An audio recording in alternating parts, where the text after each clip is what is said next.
नमो बुद्धाय। मैं प्रियंका शाक्य, पत्नी डॉक्टर नवल किशोर शाक्य, सबसे पहले तथागत बुद्ध के चरणों में शीश झुका के नमन करती हूँ और उसके साथ ही साथ हमारे मंच पे उपस्थित सभी भिक्षु संघ को उनके दिव्य चरणों में शीश झुका के नमन करती हूँ। उसके साथ ही साथ यहाँ मंच पे उपस्थित बहुत बहुत हमारे सभी सम्मानित अतिथियों का मैं नंदन अभिनंदन करती हूँ और सबसे ज़्यादा स्वागत यहाँ आए हुए पूरे उत्तर प्रदेश या पूरे भारत देश के आप सभी लोगों का मैं बहुत बहुत धन्यवाद करती हूँ कि आप सभी लोग इतनी भारी से भारी संख्या में आज यहाँ इस राष्ट्रीय बौद्ध महासम्मेलन में आके आपने इस कार्यक्रम को सफलता दी है, आपने संपन्न बनाया है। आप सभी लोगों का बहुत बहुत धन्यवाद।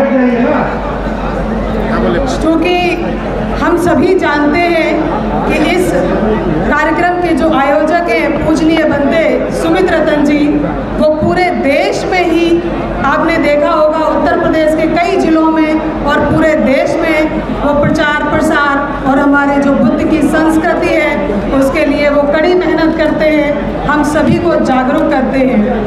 क्योंकि आज हम देख रहे हैं जितने भी विकसित देश हैं उन सभी में हम सब जानते हैं कि बौद्ध धर्म को सबसे ज़्यादा प्राथमिकता दी जाती है। वो सभी देश बौद्ध धर्म को मानते हैं क्योंकि बौद्ध धर्म ही ऐसा धर्म है जो हमारी जीवन की वास्तविकता को बताता है।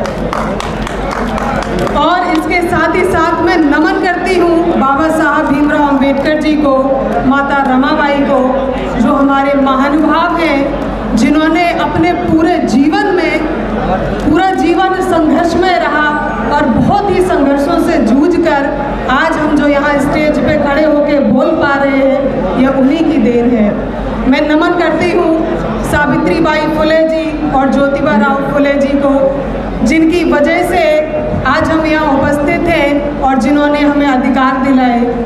खास तौर पे मैं महिलाओं की बात करती हूँ क्योंकि बाबा साहब अम्बेडकर जी ने कहा था कि जिस भी देश में पुरुषों के साथ साथ अगर महिलाओं का साथ होता है तो उस देश की उन्नति होने से कोई नहीं रोक सकता।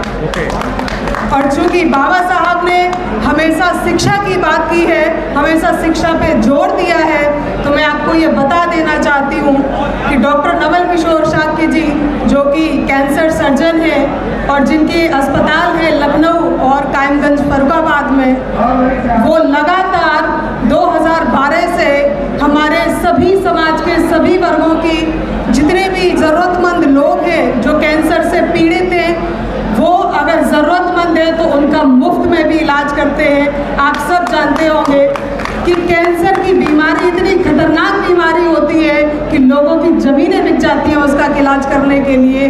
ऐसे इलाज को डॉक्टर साहब मुफ्त में करते हैं जो भी ज़रूरतमंद होते हैं। और उसके साथ ही साथ क्योंकि पूरी ये जो प्रणाली है इस देश की, इसमें शासन और प्रशासन में जब तक हमारे लोग मजबूती से नहीं बैठेंगे, उनकी मजबूती से भागीदारी नहीं होगी, तब तक हम कुछ नहीं कर सकते।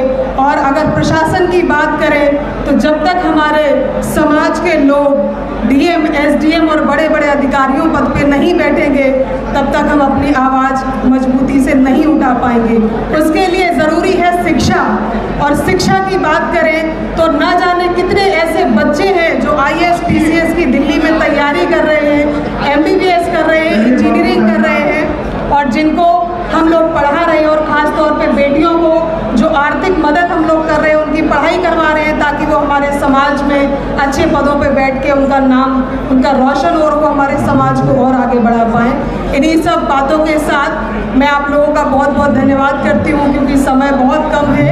और आप सभी लोगों का बहुत बहुत धन्यवाद, आभार। मैं तथागत बुद्ध से ये प्रार्थना करती हूँ कि आप सभी लोग स्वस्थ रहें, संपन्न रहें और एक दूसरे का साहस दें। जय भीम, जय भारत, जय भीम।